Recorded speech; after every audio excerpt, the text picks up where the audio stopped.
Hey, what is up, YouTube? It's been a while, and I was getting ready to do some maintenance on the JBJ. I figured I'd give you guys a quick live update on what's going on because it's been a long time since I've put an update out on YouTube or any update out at this point. I've been living life outside of the hobby, busy, working, grinding, riding, and everything else besides dealing with the tank. But it's just random update. It's gonna be quick, down and dirty. Catch you guys up on everything that's happened, which has been a lot, um, and not really a lot of good stuff, to be honest. So as you guys slide in, 36 people slid in. Everybody hit that thumbs up, hit that like button on the way in. Doesn't cost you a thing. What's going on? West Coast, Braveheart, Drama D, Smokey's Reef, J Curry, Wheels Aquarium, the Wealthy Firefighter, Asa, STL Reefer. How you guys doing tonight? Tank's getting ready to shut off. Got a water change brewing over here. We got some things on the floor. You probably can't see because of the gel filter. I have removed the algae scrubber. I'm sticking a fork in it and moving on from the algae scrubber. It is not. I've given it pretty much a year at this point, and it has not produced any results for me. So I'm going to be moving on from the algae scrubber as my nutrient export. I did finally take off the skimmer. Completely took off the entire skimmer, not just cleaning the reservoir. I actually took off everything and cleaned the entire skimmer body out. It was full of everything. I haven't cleaned the skimmer in a year. And honestly, I haven't done any maintenance on any of the pumps in the rear chamber for the entire life of the tank. So decided to go ahead and start making my rounds on that. So I cleaned the skimmer out, took it apart. I cleaned the pump that was running the UV sterilizer, which was clogged or something that stopped working. But now the UV sterilizer is back online. We got water running out of it now. And that may be part of the reason that I had a major issue with the tank. We'll talk about here a little later. The next things I got to do is going to be cleaning out the return pumps that are down there. So that buzzing you're hearing is the cheap maxi jet that's running the UV sterilizer. Nothing else is making that buzzing noise. So it's probably a propeller or something. I got to seat a little better or something like that. But nothing else has changed back here. Like I said, algae scrubber's been removed. Probably going to go a different route, maybe Chaeto reactor or build a fuge in the back of the tank with Chaeto or something. I don't know. Something, whatever the case may be. But nothing's changed there. Also got to do some major maintenance on my gyres. Got to take these things apart and clean them. I have cleaned those one time, but I need to go through and clean them again because the tank is completely covered with the wildest, craziest algae that I've ever seen.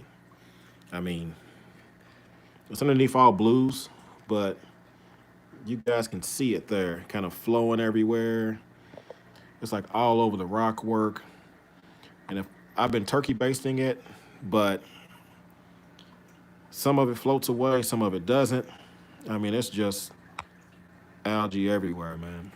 For a tank to be this old and still have these kind of algae issues is, something that you should not really be dealing with. But in my case, with having no export and the craziness that's happened in my tank as far as fish deaths and decay and all that kind of stuff, man, it makes sense. I mean, I got definitely have a major nutrient problem in here.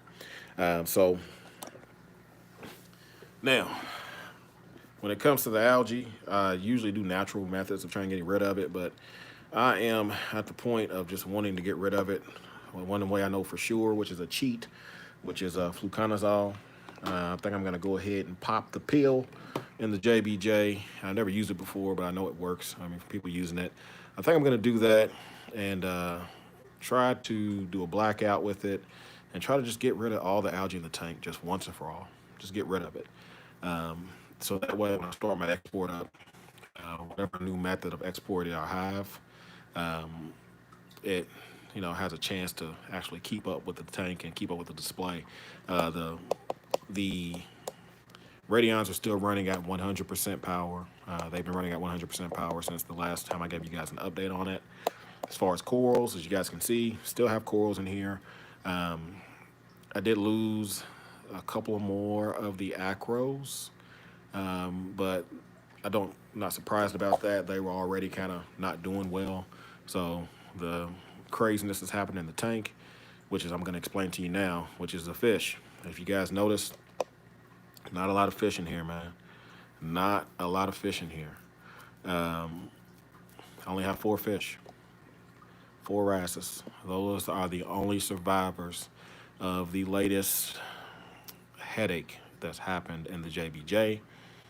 You know, it's something to say about when you pressed your luck and everything was working out, and then you try to push your luck one more time, and that one more time comes back to bite you in the ass. And that one more time came in the form of a Tamini tang. I wanted to add a tang to help chow down on some of the algae. That's literally why I wanted to add it. And I figured, you know, my stock list was down to a certain point to where I could afford putting a tang in there, a smaller one, and I did. The tang I picked up was from Whitland Aquatics. Had been there for a while.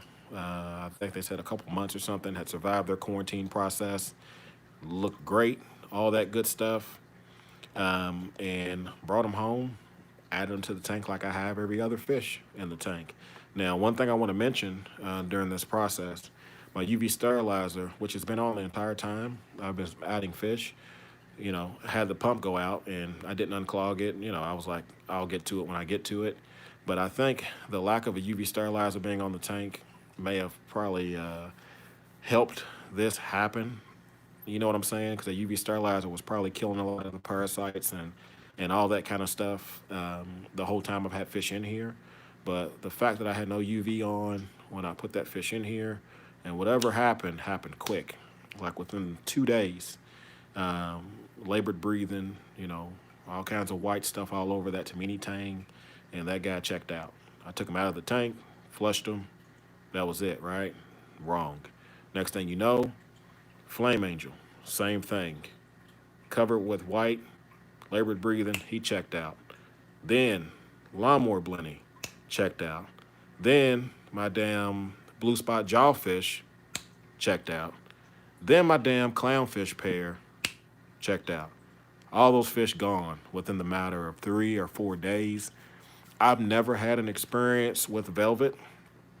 I think it's velvet, but if it was velvet, how the hell do I have 4 fish still living? You know what I'm saying? So I didn't think velvet was something that, you know, dodged fish. You know what I'm saying? I didn't know velvet was something that was like, you know, any, mini, mighty, mo, you die, you live, you live. Thought velvet was like everybody dies. You know what I'm saying? So it's been 3 or 4 days post clownfish death, which was the last deaths in the tank, and these wrasses are still swimming around, still doing their thing. As a matter of fact, they were eating the dead bodies. You know what I'm saying? Of the fish, picking on them and eating them and all that kind of stuff. So I don't know. Maybe these wrasses have a major tolerance to whatever happened in the tank. Now, the UV sterilizer is back on as of today. I did get that back on the system. Like I said, I'm getting ready to do a water change. But those fish deaths and decays in the tank definitely spiked my nutrients, which, you know, led to this algae outbreak from hell. But, you know, I couldn't recover all the bodies. I only got like two or three bodies out of the tank. I can't find the other ones. They must be buried underneath the sand, underneath the rock work or something. I'm really going to have to get in the tank and really try to dig out the rest of the bodies that may be in here decaying when I do this water change and see if I can get them out. But yeah, it's a lot of dead fish, man. A lot of dead fish in the tank and, you know, just a lot of craziness, mayhem, man. But I have not been reading the comments yet, so I'm going to go through and kind of scroll and check to see if I can give you guys a few answers or stuff like that. But it's going to be a quick down and dirty update. I'm going to leave it up for replay because I haven't done an update on the tank for a long time. So I just want to get it out there so that way people know what's going on. I did remove the random flow generators. I noticed the flow wasn't as strong out of them, probably because the return pumps are dirty. I need to go ahead and get those clean. They're probably clogged with all the detritus and, you know, crap for the last year that I haven't cleaned out. So I did take those off.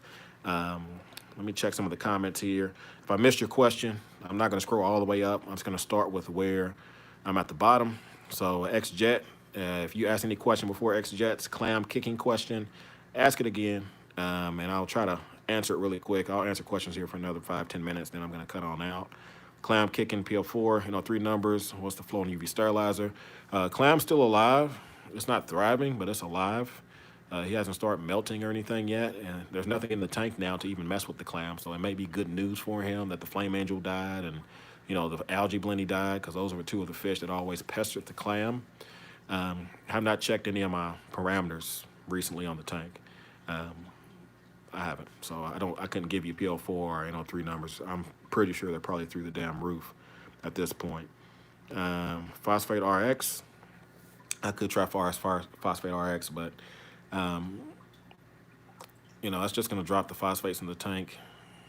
I could try it, but I really don't want to go that route as far as dropping phosphates. I just want to attack more than just phosphates in the tank. I need to attack the nutrients in general, not just the phosphates. So I'm gonna probably stay. I do want to get something that's gonna be. Hang on one second.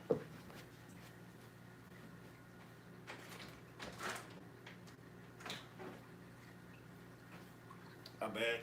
Had a phone call come in. I do want to get something that's going to take it out. So, like I said, I'm going to probably try the fluconazole for the first time on this tank. No, not running any GFO. I don't have anything handling the phosphates in the tank right now. Algae scrubber was my only sole source of nutrient export, along with my skimmer. So, with the fail of the algae scrubber, or the fail of my use of it, I'm not going to say it doesn't work, because I know algae scrubbers work, but this particular one just didn't work for me. Yeah, the tank's basically been running a year with no export, man. So, I'm sure I got all kinds of crap bound in the rock at this point that I'm going to have to deal with. This is not going to be a quick process at all. It's not going to be fast, quick, not going to be something I can get rid of. So, let me see here. Vibrant, I do have Vibrant. Let me see, my tank. UV run the tank without one. Yeah, so I think the UV definitely is a major difference. Let me see. Issues, turf algae, dry rocks. All right, sorry about that. Keep getting calls. All right, so yeah, that's pretty much it. Like I said, I just want this to be a quick video, because I gotta get off here and get to my nightly routine. But at this point, like I said, a lot of fish death. I'm trying to recover from the aggravation of it, not quarantining and adding that fish that was quarantined by the LFS that was there for a couple of months. Who would have thought that this would have happened? Who knows if that was even the fish that did it? Maybe the disease was already in the tank, and the lack of the UV allowed that disease to finally ramp up enough to kill some stuff. Who knows? You know what I'm saying? It was all around the same time, so I really can't put my finger on what it was. But what I will tell you, I got 4 fish that appear to be okay and alive. I got an algae issue, and I still have corals in the tank that are still doing okay, considering all the craziness that's happening on the rock work and being smothered by algae and stuff. I got to clean out, so it's just going to be one of those things to where I'm going to have to try to battle my way out of it. So I did get to one of those points where I was like, man, you know what? This tank has just been so crazy. I may just, consider letting it go or something, but we'll see. We'll see. I'm definitely at a crossroads at this point. That is for sure. Okay. Yeah. Is that it? All right. But, yeah. So, anyways, son jumping in here. But yeah, man, so it's kind of where we're at. I just want to give you guys a quick update on what's going on. Here we are, right here in the flesh. Grand scheme of things, this tank is the only thing that's kind of going sideways. Everything else in life is great, still working. City's opening back up. I did pick up a new bike. I got a ZX10R. If you guys want to follow along, you can watch me on the Be Easy RR channel, because 2-wheel therapy is always good. When you got frustrating things, it definitely helps you get some clarity. So, but like I said, it's not a total loss. There's still a lot of good things that can be salvaged from the JBJ. Still not over it yet, but at the 1 year mark, I just wanted to be in a different spot right now with this tank. So, but we'll get it together or we won't. Either case, I'll give you guys an update once I get some kind of direction on what the tank's gonna do, on what's gonna happen with it, and if I can get past this or not, who knows, man. So we'll get with it. But hey, this is my official update for May on the JBJ. Probably won't do another update till next month or something like that. Whenever I get time or feel the itch to do it. So hey, as always, hopefully you guys are enjoying your tanks, enjoying your lives, you know, coming out of quarantine, everything's all good and all that kind of stuff. But I'm getting ready to get out of here, get to bed, get ready for work, and then tomorrow get my hands in this JBJ and get dirty with this rock and hopefully pull some skeletons out and get some export going. So hey, you guys be easy. I'll catch you guys next random live stream, whenever that is. Peace.